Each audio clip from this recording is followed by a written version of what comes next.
Do you have a podcast that you're passionate about? Are you looking for a professional studio to help bring your vision to life? Then look no further than CRUX Media Group Studios. Located at 903 West Evans Street in Florence, South Carolina, CRUX Media Group Studios is a full-service podcast studio that offers recording, editing, consultation, live streaming video recording, and more. We have state-of-the-art equipment and a team of experienced professionals who can help you create a podcast that is professional, polished, and engaging.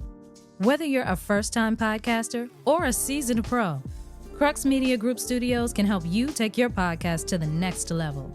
Contact us today at 843-407-1673 to learn more about our services and to schedule a consultation.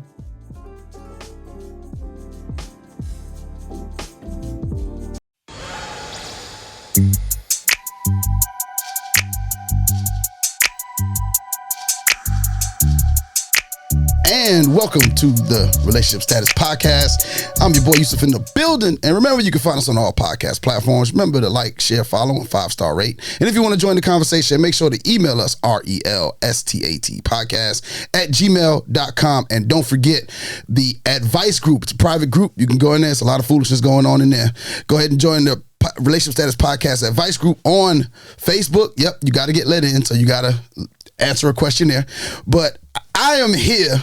We are privileged to have two of the best in the PD in the world. We're going to get the one, then we're going to get to the other. First one over here, you've seen her before on the show. She is, we might have to say you're a host now. You're going to, Kiki Banjo. How y'all doing? Yeah, she changes her name. We know how it go. When's the next change coming? I don't know. You don't know? Be next month. Next month? Okay. We wait, anticipating as usual. How's everything been? It's been okay. I'm here. I'm present. And accounted for? I'm counted for. I'm ready to talk my shit. Ready to talk. All right. And then over to our left, this is kind of a grandiose introduction. He is new to the CRUX Media podcast family as of today. Yeah. Mr. Antoine Lai. How you doing, sir? Man, I'm happy to be here. I'm happy to be happy to have you, team, bro. Man, happy to have you on the team. Like, and it's just like a great, I don't like to call it a team, I like to call it a family. Right. So it's great to have you a part of the family. We always encouraging each other. We always kind of on each other's posts and helping each other out. So that's definitely glad to have you in the mix. Give us name of your podcast and what can people expect from your show? So Philosophy Talk Show, we're big on introspection. Like, we want to know what people are thinking, why they think them that way, on different subjects. I feel like intellect is a thing that's missing. And that's something that I enjoy. Like, I enjoy intellectual conversations. I love rag the riches stories, inspirational stories. So I'm going to be chopping it up with people about their philosophy. Okay. You know, on different things, life, like philosophy, but everybody got their own. Everybody has their own way they live their life and stuff like that. So what brought you to wanting to do a podcast? Like, I think not having the space or finding it hard to find people to like really talk to on like the level that I want to speak. Okay. You know, like I don't really bump into it. I don't speak a lot anyway. But it's hard to bump into people and y'all just having a real good conversation. So I wanted to try to create that space for people to be involved in and people to be able to watch and create their own thoughts on. And kind of to get involved with them. It may bring them to speak up or find something within themselves to get them going. Yeah. Man, so I can't wait for episode 1. Yeah, I'm excited. I can't wait for episode 1. Hopefully that comes out soon. Right. So make sure y'all stay tuned. We'll be dropping that information. We actually probably might put it in the description of this episode when you can catch his first episode.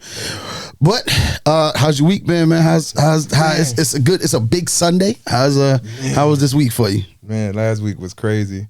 This is a part of it though, you know, like being in CRUX Media. That's how you pronounce it, right? Yeah, CRUX Media. Everybody messes it up. It's all right. It's all right. Yeah, so being a part of that was a part of how my week went. So you can only imagine the things that led up to it, you know, books. Well, let me say this, like, for all of the people, and I'm one of the founders of CRUX Media, and And very few people I've talked to about podcasts have had the excitement that he, and it was more like an organic thing. We got on the phone. He was actually talking about something totally different. And as I'm going over stuff with him, he's like, yo, this is what I've been, oh my. Yeah. And from there, it was like, and then some people, they go through the contracts, cause we are a business. We are actual business. So yes, we hold ourselves to a standard, as much as we hold our podcasters to a standard. And the thing I liked about the interaction with you was you could tell when people really want to do something. They don't wait. People talk about, hey man, I'm gonna open this business, or you know how many podcast meetings we have with people that want a podcast, and we send them all the information, all the things that they need. You know, we don't need to go over all of that stuff on it, but we send them everything that they need to do on their end. Right. And either we never hear back from them again, or we reach out to talk to them and we don't hear back. And it's like you could have kept, and it almost puts us in a position where we're like, we need to start charging for these consults, right, because we're taking time out to come and do these things. And it's not like we solicited you. Right. It's like you reached out to us. So if you reached out to us to do a show, so to get to your point, like to get to you, it was like we talked, I think it might have been Tuesday on the phone. We met Tuesday. We had some emails back and forth. We had to get some verbiage right. We did that, signed, sealed, and here we are in 4 days. And then, but you know what I'm saying? Like that's when people want to do something, they'll do it. And I think that it gets, especially with podcasting, it's so easy to get in and out that, and then people think they want to do it until it's time to do it. And then it's either the money aspect of it. Well, no matter how you choose to do it, there's a cost. If you choose to do it yourself, guess what you got to do? All this fire stuff you see in here, from the cameras to the microphones to everything, you got to pay for yourself. Right. Then you got to do the work yourself. And then, so then you end up fizzling out there. And then we say, hey, you got to charge. Oh, well, why you got to charge that much? What? Like, we're providing a service. And so I just think that some of the mentality when it comes to podcasting is, I want to do it until I got to do it. And so for you to have the level of excitement you had, and then just for the action to happen so quickly, it shows I want to work with people that want to do that. You know what I'm saying? And right now on our network, all we have are people that move in that sense. And I think that that's good when you have a lot of like-minded people, a lot of like-minded podcasters. It helps to move your business a whole lot further. Because I'd rather have a minimal amount of good people than a whole bunch of mediocre people, because then your turnover is so crazy of people that's in and out. So, man, thank you for being on. And so you say you're also an author. You got a kid's book. Let me see that thing here. This is dope. Yeah, man. Hey. That's cool. Yeah. Out of Acorn, I am a mighty oak. Out the Acorn, I am a mighty oak. So what is this about here? So it's a children's book, ages. Number one, I am a independently published author. So that's a credential that it took me 2 years to get. Here's the thing. We need to talk after this about that. All right. We need to talk about that. I got you, bro. I got you. Because we actually have an author on our network. Word. She writes books of poetry, but she going through so much to get her first book done. Word. And she has a whole second book done, but publishing and all that stuff, she doesn't want to go through that whole process. So we definitely got to talk. Yeah. But yeah. Can I see this right here? Yeah. No, they can't see that. No, you good. Yeah. So yeah, that's it's a book that I wanted to give to the kids about a acorn. It's a book for everybody, but if you can teach it to a kid, I don't feel like you really know what you're talking about until you can teach it to a kid. You know, so it's about an acorn that believed in himself to become an oak tree. So it's about self-belief, you know, so I was able to create a character. An acorn is naturally brown, you know. I feel like that self-representation plays a part into that too. So a brown character with the potential of an oak tree. An acorn is an inch tall, and it can grow to 144 feet. That's a lot of potential that an acorn packing, and we have more potential within us, and I think it's important for our kids to know that. That's dope. That's dope. That's dope. And where can they find the book? So you can find it right now. It's available on Amazon, Barnes & Nobles, Walmart websites. We also sell the copies at Courtney's Cupcakery. It's a store called Jack Books. I want to say that's coming downtown Florence. It's a new independent bookstore. Yeah. So I'm looking to get it in there too. So those are avenues you can get it. Okay. All right. We're going to go ahead and drop that link in in the description of this episode as well. Go ahead and support, man. Al the Acorn. Hey, go ahead and get that book today. I'm probably going to get a copy from you if you got something in the car. I'm gonna go ahead and pay you for a copy today. Okay. So I got some kids in the back, and you see them around here all the time. I got them, bro. Yeah, I got them. I'm excited for them. So we're gonna get into a little bit of it. My week, a little bit. Actually, it's been a while since we recorded an episode, and I was hoping CL and Nique would be here today, but they're out. They had some things come up, so I had to call in the reinforcements. But there is an update. We've been in this show 6 years of this show, and going on year 7, and I've consistently talked about my kids and my exes, and this is a relationship show, so all of that matters. And I have a daughter that we didn't have contact with, and she reached out to me, and I had my kids go with me up to see her, and we had an amazing time. I hadn't seen her since she was like 6. Dang. And she's 18. She's a freshman at her name is Niara, and like we went up, and it's the first time ever since my kids I had all of them together. So it was really emotional for me. My son Amir, who has his podcast, check it out, Kid Life Podcast. He was super over the roof because he's never met her. So, and he's really big on family and stuff like that. So it was just dope. And so to all the fathers out there who have issues and stuff, like, don't give up. That day's going to come, and don't be afraid of having that hard conversation, because it was hard. It was 3 hours of a hard conversation on the phone, having to answer questions. And then not only that, but in the conversation, it was something I went into it with. I said I was not going to blame her mom for anything, no matter what I felt. It was about my decisions and what I chose to do. And then however she took it, I just could not put a negative light on her mom. I wanted to make sure, even though we have some disagreements, I wanted to make sure that it was centered around her and the things I felt like I could have done more of. And if you're willing to have that conversation, please just wait for your child, because they're going to call you. And I think a lot of people think it's hopeless because of the situation, because of what they had going on. It's hopeless for them. It's not, because that day's going to come. Because like she reached out to my other daughter, who then sent me the number and said, call her. And it was just that simple. And 3 hours later, we planning to go to DC. I think the phone call happened like Thursday. Like that Monday, I got the kids, was in the car, in the truck, headed to DC. Now, spent a whole lot of money, because DC is expensive, and where they wanted to go, we want to go here. But after that, I think I've spoken to her every day since, and it's been about a month and a half now. There's not a day I have not spoken to her. So just an update for those people who really listen to the show over time. Bro.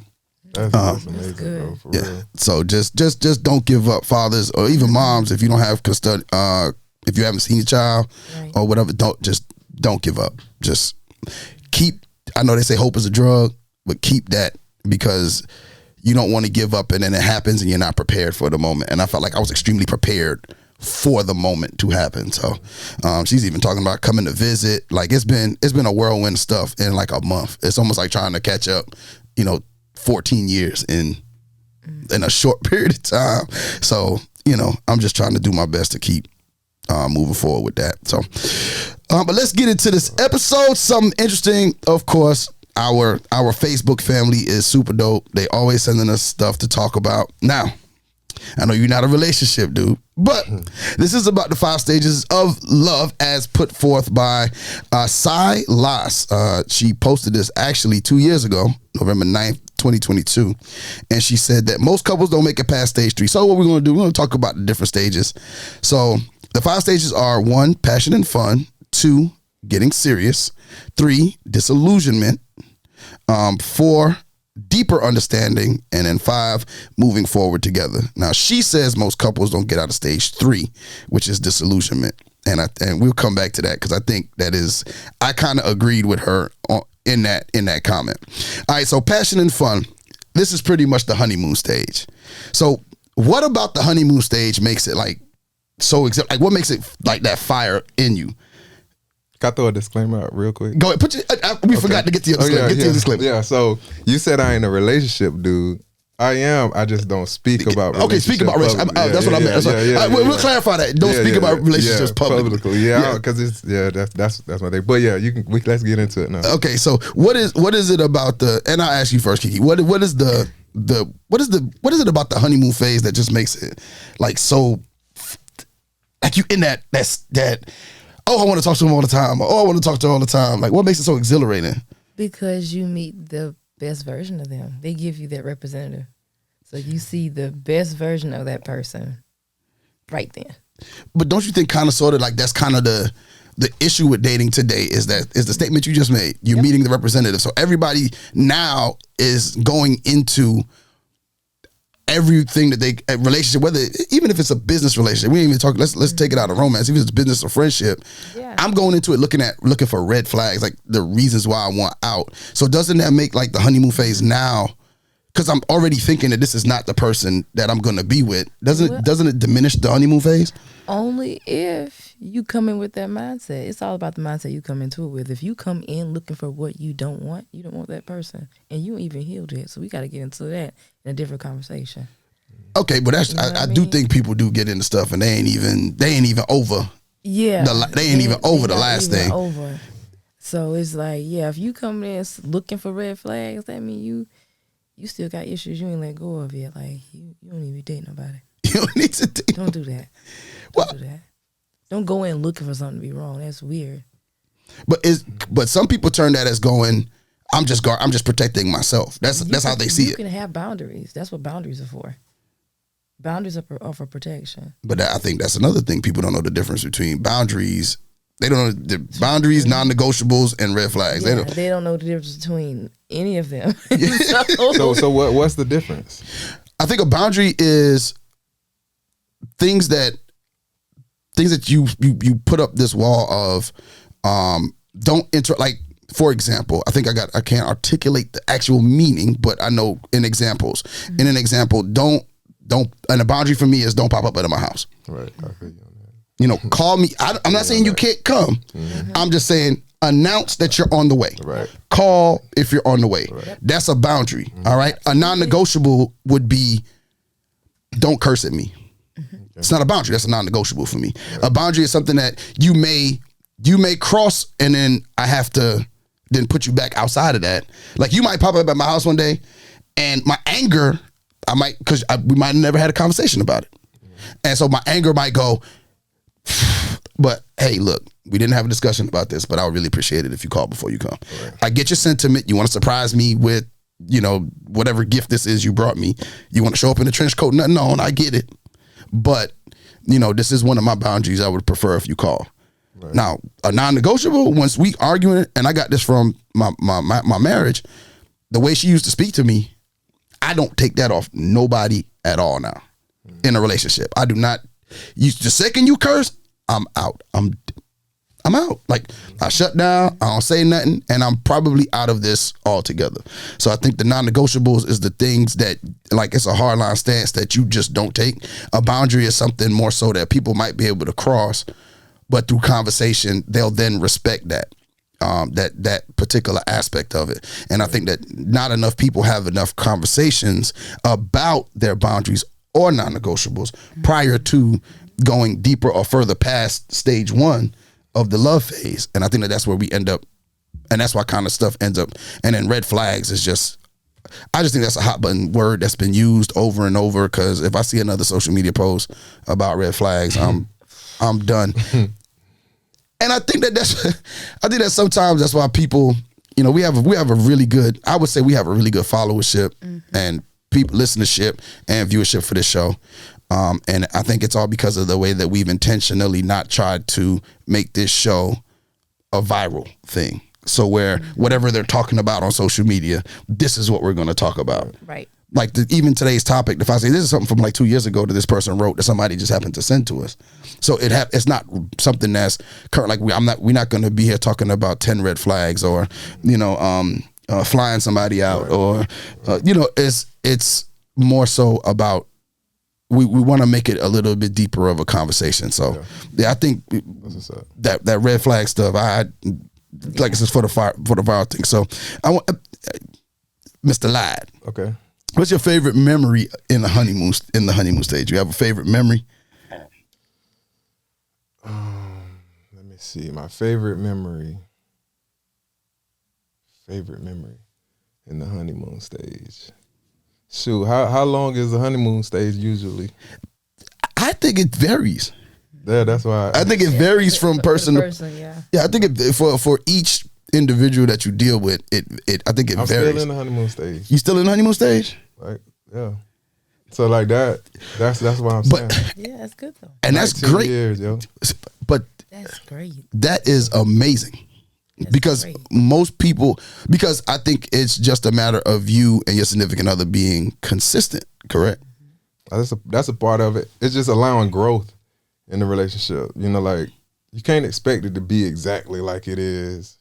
I feel like every phase of a relationship has a honeymoon stage because it's new.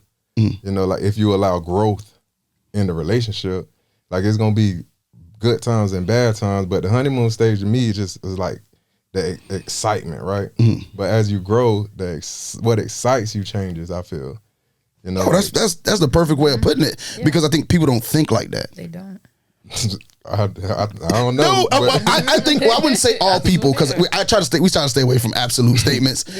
But I think a lot of people don't look at the relationship. Think the relationship between the two people, it grows, and I like the way you said that word. That word growth is a thing, and people mistake growth for change. Right. Evolving. Yeah, but growth, evolution, everything. But everything evolves. Right. Your friendships evolve. Your business evolves. It's not something's wrong. Right. Exactly. And I think that's what be happening. You know, like when that relationship or when that honeymoon stage, like it's fizzling out or something like that. Maybe for some people, I feel like they don't really look at the next phase of themselves, and then how that next phase fits into the relationship where it worked for both people in a way that it's exciting for both of y'all. And I think that kind of segues into the next thing, which is the next part of getting serious, because this honeymoon, like usually that's the getting to know you. That's the, I'm excited to talk and this and third. So now we're going to a deeper level now. Hey, let's, there's some, I want to be with you and no one else. I know people date differently. All right. So some people, they can date multiple people. And some people, they can only date one. They like, hey, look, this is my boundary is I only date one person at a time. We may not be in a relationship, but I only date one person at a time. And so I guess understanding there. So now when we get serious, how does it go? How do we know the difference between infatuation and actual love in this stage? Because it's really easy to muddle that line. Like, so how do we, Kiki, how do you think you kind of gauge between the two? Or what's the best way to gauge between the two? The best way to gauge is really with conversation. Like, I feel like this is getting serious. You start that off with a conversation. You don't just assume just because you feel that way that the other party's feeling that way. And that's where you get that little imbalance and we got ourselves questioning. So it starts with a conversation. I think this is getting further. Like, what we doing? Don't be weird. Because that is a thing. Like, I would say, as a guy, at times, that's one of the conversations I don't be ready for. Is the what we doing? Yeah, like hold on now. Like I thought we established what we was doing. But what happened to where we were? 'Cause like some people, they be like, hey, look, I don't want a relationship. I just want to have a good time. Right. And then, okay, good, let's have a good time. And then after a couple of months, good time turns to what are we doing? Wait, hold on. I thought good time was what we were doing. And that's why I think it all has to be a conversation. Like, it has to be. But if we had the conversation in the beginning, though. If you had a conversation in the beginning, that doesn't mean that person is allowed to change their mind. That goes for men and women. Just have that conversation. If that person's like, well, I just want to keep having a good time with you. So now you know, well, I can't be here with this. I can't be here with this then. So I got to go. Okay. That's when you know them to separate. Okay. You get what I'm saying? Yeah, like, no, I get nobody's saying like, oh, well, now I want to do it, so you forcing me to do it. That's weird. Why are you being weird? That's weird. But some people will go, hey, I'm having such a good time. What's the harm in being in a relationship with this person when I have a good time and not understanding that this person is trying to get serious. You're not. So if that's the case, it's not aligning, and it's kind of destined to fail, really, because you really don't want to be in a relationship. And this thing has grown, as you put it. So it's a good question for you. I'm gonna ask you a good question. What does commitment mean to you in a relationship? In a relationship, yeah, a commitment. Okay, so that's a good question, because I ask people this question sometimes. I ask it in a different way, but when you commit, I feel like there's no commitment without agreeing on what it is that y'all committed to. You know what I'm saying? So yeah, I feel like that the commitment comes after the agreement. Like, this is how we feel this relationship would work best for us. This works for me, this works for you. This is how this thing mesh. I'm committed to X, Y, Z. I mean, I can agree that this is what I feel like is gonna be disrespectful to the household. This is what I feel like when y'all have these agreements, y'all establish these agreements. When you commit, you committing to those agreements to that person. And like, I feel like as you grow and as y'all make your mistakes and stuff like that, because that happens. That happens, yeah. You know, so as you make your mistakes, it's either like y'all willing to have the conversation and see if growth can come from this mistake, or if that's just something that's one of those boundaries or one of those non-negotiables that should have been negotiated in the agreement phase. Oh, that's a good. It should have been negotiated in the agreement. That's a good way to put it. But that's what I feel like. Commitment is just you giving your word or your ring or like whatever it is that you giving in exchange for this commitment to these agreements. I feel like that's. Hopefully, I answered the question like what a commitment is to me. But I think a commitment is just you actually committing to what it is that y'all agreed on in y'all relationship, like what y'all feel like is gonna work the best. Because like you said, for a relationship, even if it's business, you know what I'm saying? If we got a business relationship, like you and we went back and forth in emails to find an agreement on what it is that we, and then now the commitment was made and now I'm here. So that would give an example of underneath the terms that were agreed upon. Underneath what we agreed on. And not saying that not saying that like a relationship is contractual. No, but isn't it? Yeah. Well, I think there's different. It's kind of different. I know when people get married, it's a contract. They feel like. But I'm thinking. I mean it more metaphorically. I think it's a contract in the sense of, especially if you're saying, especially when you said emotional contract, and it's an emotional contract. If we're sitting down and we're agreeing, right? So we're discussing. We have now gotten to the point. We're in the serious phase. We're in phase 2. We want to make this thing serious. So now, what is it? What is the contract? What are we committing to? What are we committing doing? What are we doing? Yeah, what are we committing to? And I think in my past, I've been very poor at articulating what I want. And I usually just go, okay, what do you want? Okay, cool. All right, that's what we'll do. And there is no I'm agreeing to whatever they said. There is no negotiation throughout the situation because I'm agreeing just to what they. So that's automatically like it ain't no balance. There's no balance in the relationship, and so now what ends up happening is, and this is in a lot of my past relationships, what ends up happening is I end up slower and slower being more unattracted to, losing feelings for, because I feel like my portion of the relationship is what I need is not being met, although I'm meeting all these other needs when I didn't articulate in the first place what I actually needed from her. I didn't negotiate that in the beginning. And I feel like I can't bring it back up because I didn't say nothing before. But you know what would be the best though? Like the best is when, not saying it always happen like that, but like when you don't have to say it, like it's just automatic, like because y'all just mesh like that. Y'all fit so well. And let you give her, and then they mesh. Yeah. So like when you ain't gotta say nothing, but it's like two sides. I always see things from multiple sides, so it'd be two sides to it. People just gotta figure out what works best for them, But yeah, I do feel like that's it. Yeah, I mean, you need an empath, Yusuf. Huh? You need an empath, Yoshi. I need an empath? You need an empath. What do you mean? I don't think I need an empath. I think you need an empath. Huh? Because if you tend to do that and like neglect yourself. You need somebody that can pick up on that. You get what I'm saying, though? I've just always been more of that a can be like, he ain't did blah blah blah for himself, blah, blah. You know, that can like pick up. You know what I mean? Well, I dealt with one or two women like that who really kind of did for me, and then encourage you to do that for yourself as well. They one of them would. She would go out of her way like to be like, hey, why don't you just, the kids are going, are you gonna have your kids? No. Well, just don't be bothered. Just go over here. I'll pay for you to go to this, that, and the third, and just go. And that was cool. But I always feel like in those instances, I always end up feeling like, because I'm more of a giver than a taker. Excuse me.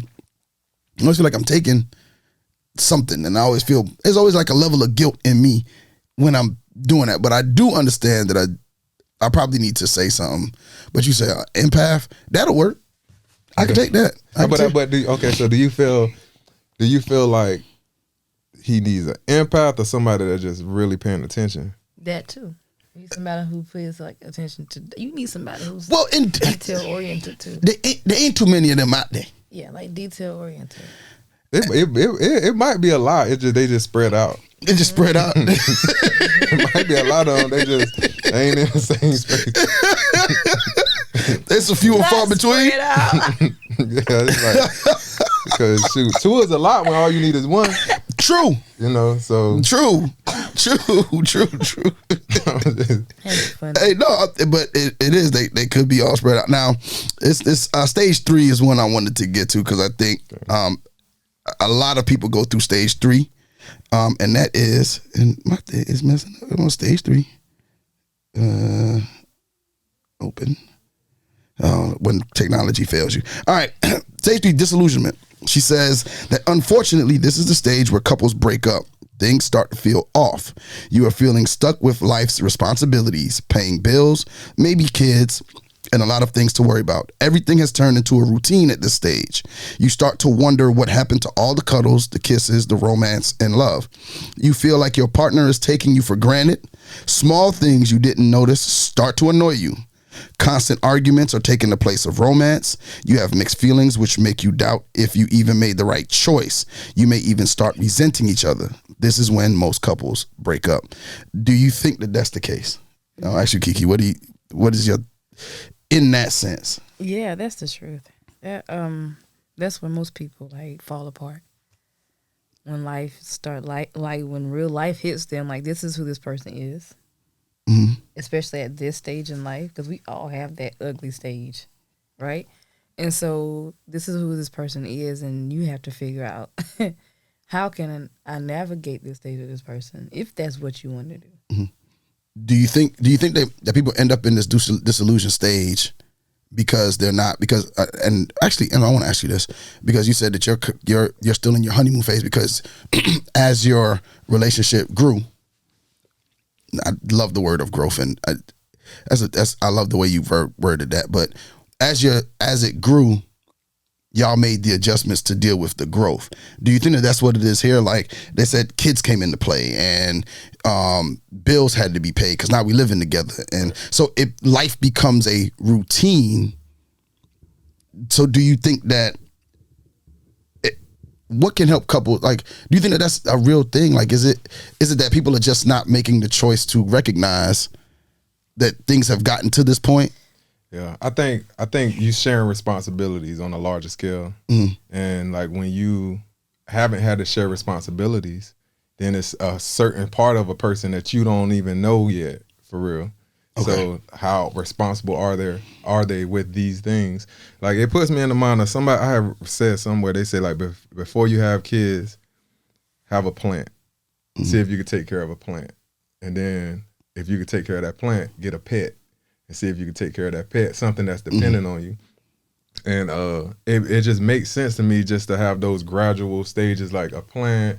Like some people don't care if they plant die or something. Yeah. I mean, but it's life though, you know what I mean? Then a pet, and then, kids, so I feel like by people having to share more responsibility together, a routine actually is beneficial when you got that amount of responsibilities together. Now, if you add excitement into that routine, or like you find that space to where some people do dates once a week to keep their joint new, or they go on a trip every quarter, like they do what it is they need to do. Cause the same things ain't the same. I feel like the same exact things shouldn't excite you because you've experienced it. You've experienced. So that's just like eating steak every single day for it's gonna not excite you for down the line. But you might like something else though. You know what I'm saying? So you might like this new experience that y'all haven't experienced instead of looking for the same exact thing in the beginning, because y'all two different people. But that's the point that I thought you said earlier that made a whole lot of sense. We don't realize, not societally, I don't think we recognize that we change all the time, and the people that we deal with, well, not change, evolve. Yeah. And so with the evolution of us of self, right, the same thing happens in the relationship. The relationship evolves and it changes, and it. So I just don't. Why is it so? What is a telltale sign you think, Kiki? What should people look out for? So that when it's like that, like, so that they don't end up in that. How could they address the problems? How could they recognize the problem in this particular stage so that they don't break up? And I know counseling is the number one thing people say, but that's a given. So we're not going to say that. What are some things that I guess we could do? If we're in this relationship and it's been 2 years and we're living together and we've gotten to this mundane state, how should that conversation go? How do we address it? How do we address it as a whole? Yeah, I like an opportunity to answer that. Yeah. Okay. Oh. Yeah, you start off with clear communication. Like, somebody has to be attentive. Attentive enough to know there's been a lack in communication, because that's usually the first thing that starts to falter is the lack of your needs.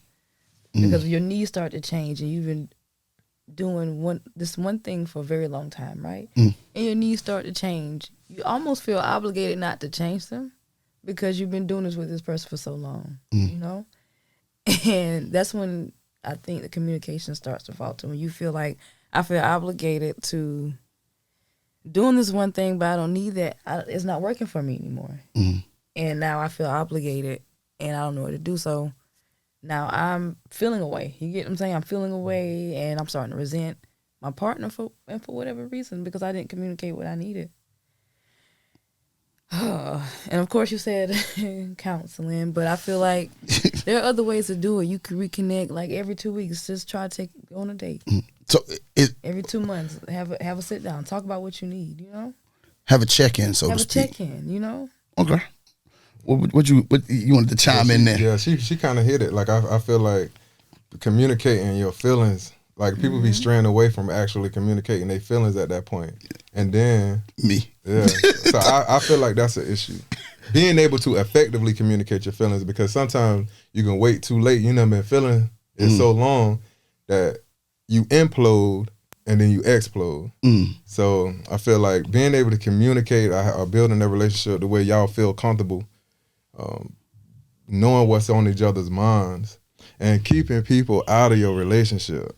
Like, I feel like that'd be the biggest Wait, thing. what is that? With the advent, with the blow up of social media, I gotta have people in my relationship. That's false. No, that's not the Like, Isn't that? I don't believe that. I'm speaking. Look at how many, and it irks my nerves. Like, I was dating somebody one time, and I said after my last relationship, until I'm married, I'm not posting nothing. The next thing the next picture you see of me is like probably my wedding day, and it's probably because my wife want to post it. It ain't because I actually want to do it. I'll post other nonsense all day, every day, but I try to keep my relationships and the people I deal with very close. Right. And it's worse than I was dating one time. Was it you hiding me? Yeah, that's usually a thing that people would say. No, how you've met my friends. You've met my family.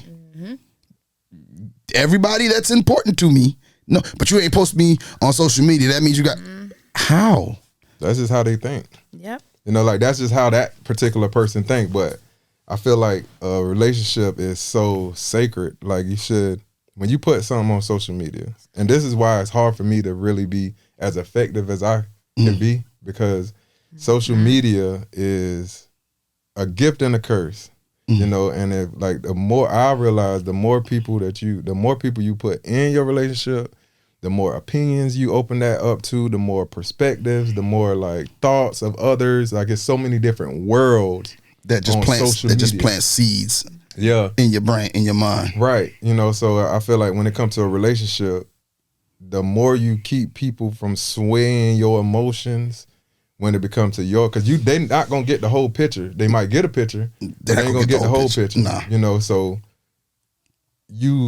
people get into it and they might not post nothing, but you know, people start saying certain things, and your people you close to, like, bro, I saw this on, like, it's too many opinions on something that's private. Like, why would I want other people's opinions on something private? Yeah, like, so. And to that point too, let's away from social media, like. Your friends don't have to know everything that's going on in your relationship. I think if you got somebody that you confide in, that's one thing. But the people everybody don't need to know you got some issues going on. If you got issues, everybody don't need to know what y'all had for dinner. I think that sometimes people. I remember my ex-wife would say, "Hey, let's go to my mom and dad. We're having this issue. I want to get my mom and dad's thoughts on it." I'd be like, "No." Their relationship is not ours. What's making them work, because I see a lot of stuff over there I don't like. What's making them work is not going to work for me. Yeah, y'all got your own fingerprint. Yeah, and so I think I went to, when my marriage was really about to fall apart, I went to my friend, a really close friend of mine. He's married, been married. Now he's been married about 20-something years, 22 years. Got married 2004 or 5, something like that. So about 20 years they coming up on. And I went to him at the time and I was like, "Hey, man, this is my problem." And he stopped me. He said, "I'm going to give you the same advice my daddy gave me." He said, "Your marriage ain't mine. Whatever I give you, going to be from my perspective of what works with my wife. Yeah. Your wife is not my wife." And he said, "I suggest y'all just go and talk and figure out if y'all can talk this out. And if you need to go to counseling, go ahead to counseling." He was like, "But you don't need to seek anything outside of your house." That's a good friend. Yeah. Oh, no, I took it to this. Now, CL don't agree with that advice, but because I've said it before on the show, CL don't agree with it. But it made sense to me, and it made me look at it like, yeah, you're right. Like his wife is different than mine. So what works in his marriage is not going to work.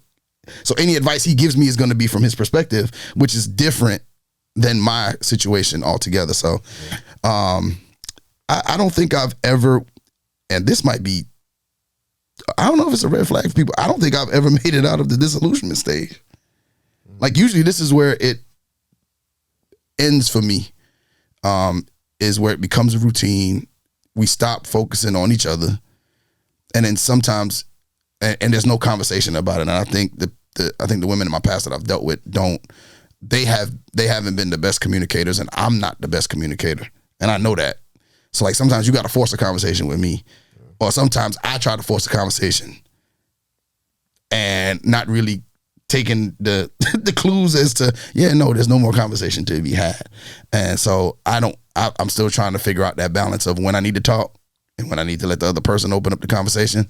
But I haven't made it out. But you, Antoine, have made it to the deeper understanding stage. So it's deeper understanding stage is where, I hate it when I mess up. Come on. And to that, like I feel like people don't like every relationship you get in don't supposed to last forever.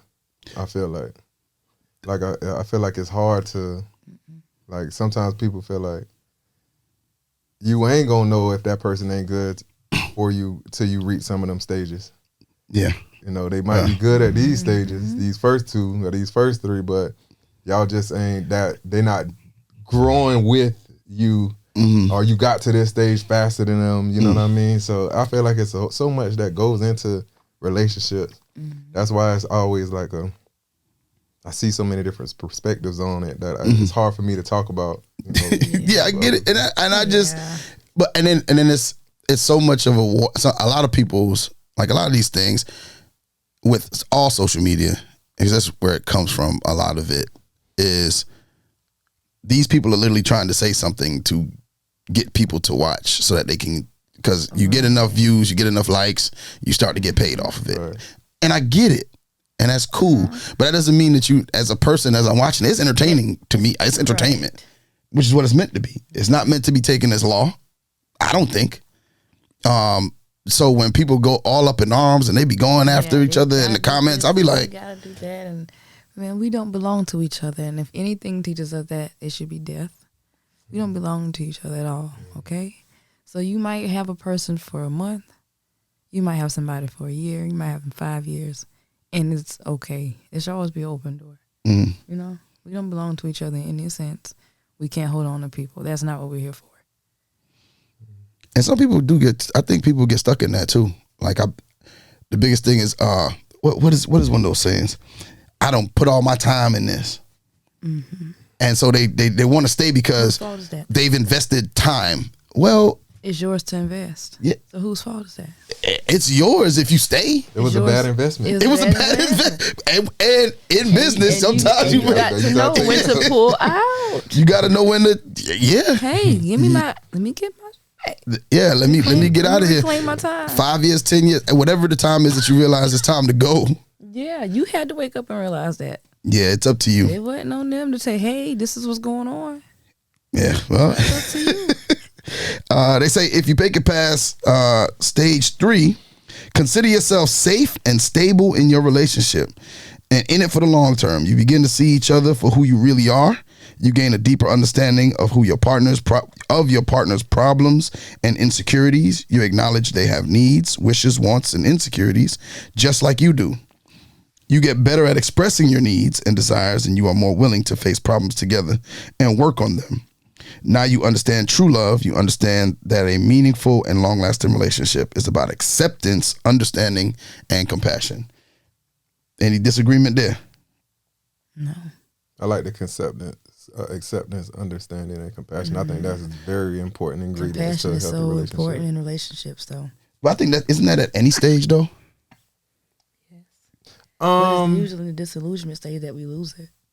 Usually the disillusionment stage. So you think we have it up until that point? Think you have like compassion for that person until it hit that disillusionment stage, and you tend to lose it after that. A relationship I had, I remember we started out everything.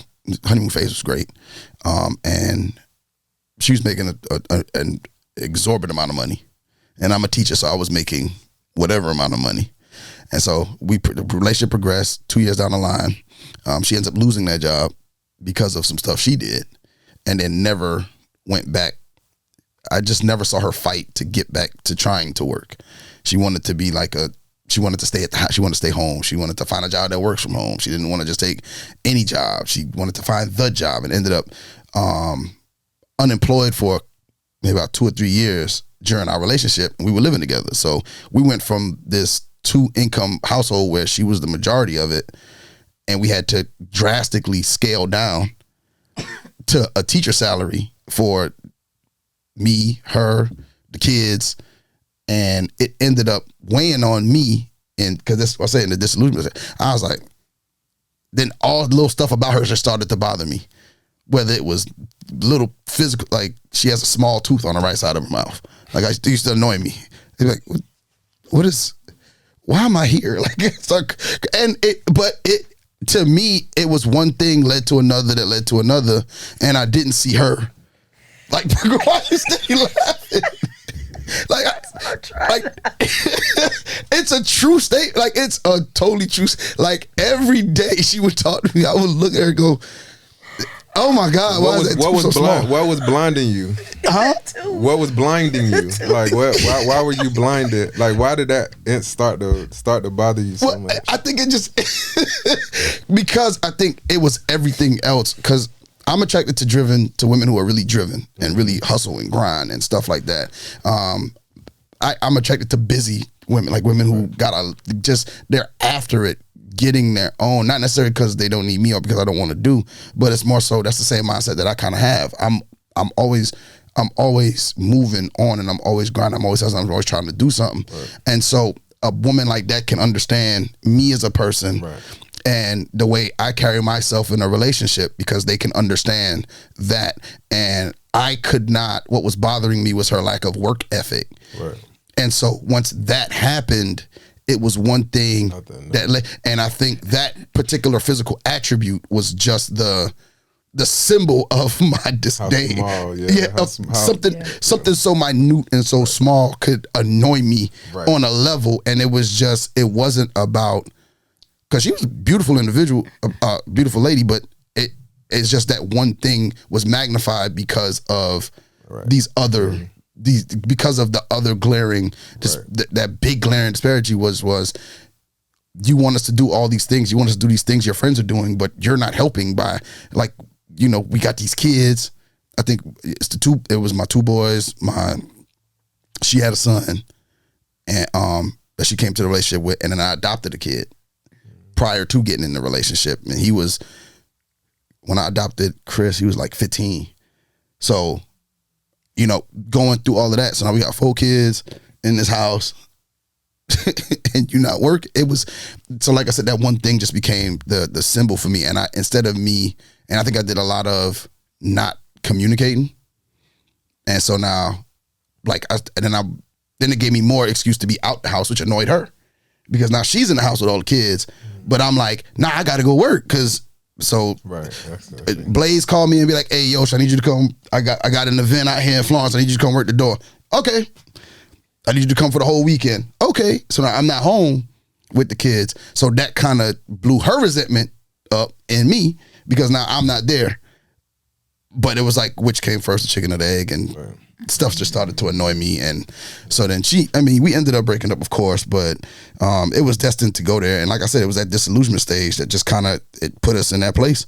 Hopefully she don't see this and be like, oh, that's how you really feel. Oh, no, you think we've had that discussion on this show. There's an episode, I'm put the link in there's an episode, me and her was on the show. What? It was just me and her. Dang. We did an episode where we talked about our relationship, the breakdown of it. Y'all go deep. What happened, and me and her, it was just me and her on the episode.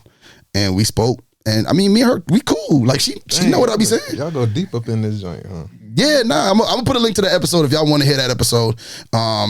Because the show's been going on for like 5-6 years now. That's crazy. And that's what's up, bro. There was, when we started, was literally this show started at the end of my relationship with her.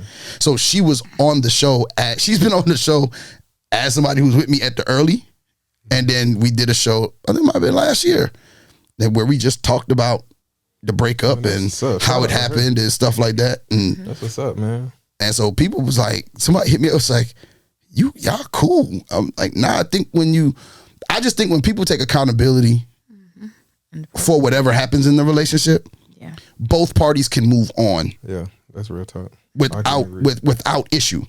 So for us to be able to sit there and have a conversation, as hurt as she was and as hurt as I was by us breaking up, and as hurt as our kids were about us breaking up, for us to be able to sit there and have a conversation and have a deep, meaningful, like, just conversation about it on air. On air. That's the thing. You know what I'm saying? Different. And so but left out of there, hugs. Hey, have a safe ride back today. You know what I'm saying? It was, but that's because I think not only I've evolved a lot more, because there's been a stage where if you was out, I'm out. We ain't got nothing to talk about. But I felt like people could get something out of us having that conversation, even if it's just, hey, you know what? You can have a conversation with your ex, especially if you have kids together. Right. Because you can't you're linked for life. So you can either have conversations with this person, tough conversations.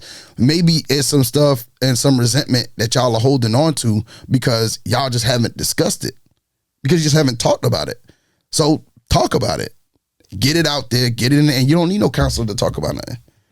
The counselor's there to help you come up with strategies to help you get past it. Mm-hmm. But there ain't nothing to having a conversation with somebody, and you ain't got to cuss. You ain't got to, your voice might become elevated at times because it was a hurtful thing for you. But for the most part, why can't we discuss it and give the both of us closure? Because I think one thing that annoys me sometimes about people is somebody said, and people, a lot of people believe this. They don't owe anybody any closure, which might be true, but it would be nice. I just think it would be nice if you were to offer some form of closure to the person, because sometimes a reason why somebody repeats behavior is because they don't know that the behavior they're doing is wrong. They may simply say, "Hey, this is who I am." Right. I don't know why all these women don't talk to me anymore. Well, that's because nobody has said, "Hey, you know what? This is over." But these are the things you did that kind of got me to that point.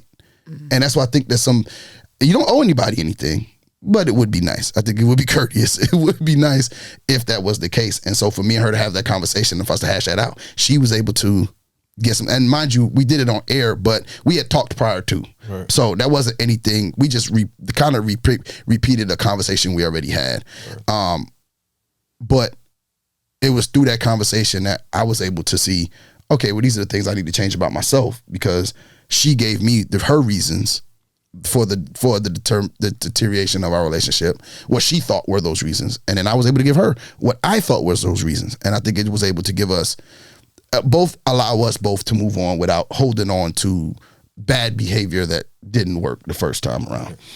And that's why I said I had like that acceptance, understanding, and compassion, because one of the things that we brought up multiple times was communication. Yeah. But I feel like a part of communication, under that umbrella of communication, is understanding, because we could communicate, but if I'm sitting and trying to communicate with somebody that just choosing not to understand what I'm saying, like the communication is out the window, and communication, not just words, like it's body language too. Exactly. So verbal and nonverbal. Right. So all of that falls into communication to me. So that understanding is probably one of the most important things, I feel like. You gotta ask, like, I know you heard what I said, but like, what did you hear? What did you get from that? Right. Oh, and you know what? That's what did you get from that? Like, I know you heard what I said, but what did you take from that? Like, okay, like, what did you get from that? What did you hear me say? Yeah. What are your takeaways? Yeah, like, what did you get from that? Like, seriously, like, I said blah blah blah, but what did you hear me say? That's weird. Because sometimes you'll say something, you're like, but I never said that. And you're like, well, I felt like, see, no. That wasn't it. But to that point, we had one episode we had a communication. This person is a communication expert. Dang. And he's based out of Canada, and what he does is he helps companies hire him. Companies, and he even has couples that come to him to help with their communication. And he said, me and Nique were going back and forth on the show, because me and her always go back and forth. And he stopped it. He said, okay, Nique. He said, Yusuf, what did you say? And I said, well, I repeated what I said. I can't remember what I said. And he said, Nique, well, what did you hear? And then Nique said something that was not like what I said. And he said, that's the problem in communication. Sometimes you have to stop and ask the person, okay, you're upset. So what did you actually hear me say? What did you hear? What I said, because then there is that disconnect between what I say and what a person hears, because tone or whatever, like body language, all that stuff can determine how a person sees or views or hears. Or even what they feeling. They mad. They ain't hearing nothing. They hearing exactly what you're saying. You know what I'm saying? They just listen to reply. How they feeling. How they feeling is what they're going to determine what they hear too. Mm-hmm. So it's so many. Communication is so broad, bro. And it take practice though. And you got to know to talk when you cool down. Mm-hmm. Like, you shouldn't say nothing when you mad. Like, when you're angry, go ahead and just walk away. Go ahead and leave it alone. Well. Leave it alone. Thank y'all for being on. Y'all have done an amazing job. I gotta have y'all back. Gotta have you back for sure. Yeah, I'm up in here, bro. I'm up in here, man. All right, tell people how they can find you. You can find me. I ain't hard to find. Fruitious Thinking, Fruitious_thinking on Instagram. Antoine Lied on Facebook. I don't do a whole lot of social media. I'm usually like putting something out there, promoting something. But if you wanted to contact me anyway, you can find me on those two links right now. Okay. What about you? How can they find you in the trap? It's going down. You can find me on Facebook at Kiki Banjo. Don't follow me anywhere else. I'm only on Twitter doing, you know what I'm doing. Foolishness. Looking at stuff I ain't got no Business. business. All right. So you on X? You ain't on Twitter. You on X? Hey, Don't look for me, please. hey, you can find me on Instagram and Snapchat at The Ninth Wonder. You can find me on Facebook, Yoshi English, and on there's one more. Oh, you can find us on all podcast platforms, RELSTAT podcast. Until the next time, y'all, we're out. Peace.